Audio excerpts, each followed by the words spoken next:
Mayong adlaw ninyo. Karong adlaw uban ko ninyo para mag-unboxing sa atong bag-o nga napalit nga drone, ang DJI Mini 3. Pagpalit nato ani ni request sa store kung pwede ra ba nga dili i-open og test ang unit. Maayo na lang pod kay ni sugot sila for as long as na ay video proof sa pag-open o pag-test sa unit.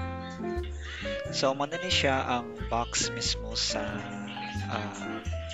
drone. Ato ito yukon para pagkita nga wala by dents, mga scratches sa box. Ato na hinay open na ang iyahang seal.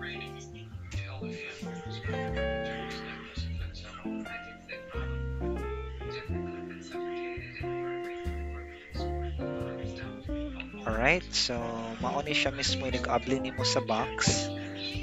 Ang drone mismo nimo ang makita. So ato sa i-unbox tanan. So ang second layer niya kay I think ang remote na ni siya. So imo na siya i-press gamay, then imo pull para makita nimo ang remote mismo. Nakadindot ani nga mga units no kay nakaputo siya ang box kay sturdy, medyo gahay jud sad siya. So dili dali pislong ang imong drone or ma-crack ang mga sulod nga mga plastics. Ang sulod aning kahon is I think ang charger, ang propellers o ang operating manuals. So ato ni inahinay no kuha kay medyo tight ang iyong pagkabutang. Nindo jud siya kay inig shake nimo sa box wala jud kay ma-feel nga uyog. So muto ang silicone and mauni ang mga connectors gikan sa drone paingon sa phone. Naay para Android Type-C o naapoy kana para sa iOS phones. So mo ang Type-C to Type-C connector o mausad ni ang Type-C to nakalimutan ko saan na siya nga klase nga connector, pero para na siya sa mga karaan sa mga Android phones in case na kay phone karaan.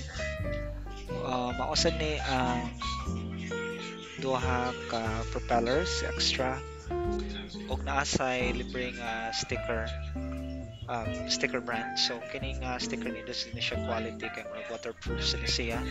Pwede na mo ibutang sa drone mismo, pero ako kay di man kay ko ganahan og kanang mga stickers sa drone. So I think i-keep lang din ako siya.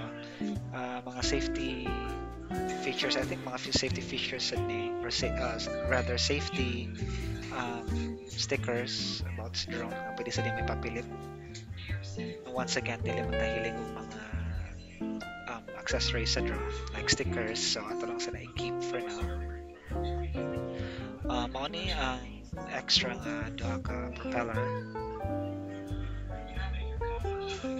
og naa sa screw para sa propeller. So in kaso maguba ang inyong drone, ang propeller sa inyong drone, at least ready na mo to just change ang mga propellers. So ayaw kalimtin yung pagdadaasan ninyo in kaso travel mo dapat apil dyan ang mga propellers. So karon mauni ang remote control sa drone o mas maayo jud kung naa mo atong DJI bag katong apil sa Flymore combo kay masulod ra ni sila tanan.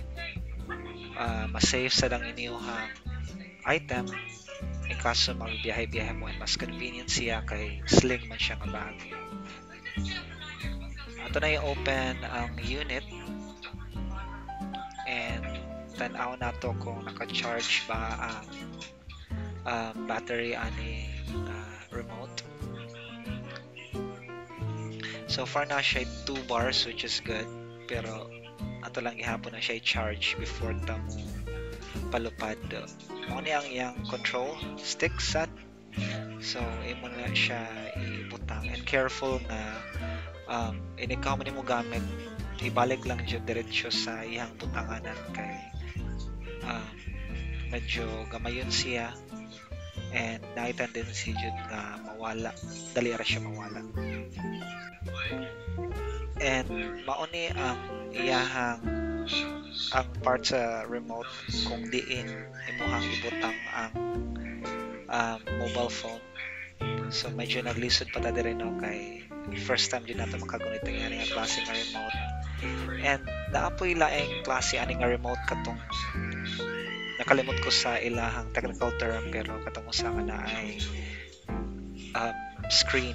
Much better dito siya kung na kay budget kay nanay dedicated screen ang remote and magamit nimo ang imuhang mobile phone for any other purposes. Dili siya mahigod sa imuhang drone og remote while nagpalupad ka.